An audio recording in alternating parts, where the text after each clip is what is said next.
Hi friends, আজকে আবার একটা বেবি ফুডের রেসিপি নিয়ে চলে এসেছি। প্রথমে আমি ভাজা ছোলাগুলোকে খোসা ছাড়িয়ে নিয়েছি।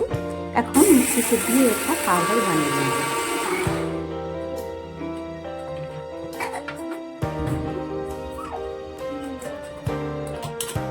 এবার গ্রাইন্ডারের মধ্যে একে একে দিয়ে দিচ্ছি ভাজা ছোলার যে পাউডার বানিয়ে রেখেছিলাম সেটা।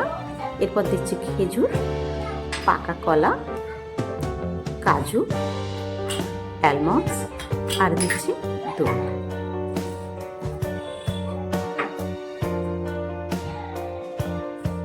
এবার একটা স্মুথ পেস্ট বানিয়ে নেব।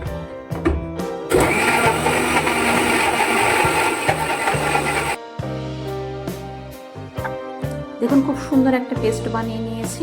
এটা আপনারা সপ্তাহে একদিন বাচ্চাদেরকে খাওয়াতে পারেন। আজকের রেসিপি এই পর্যন্ত।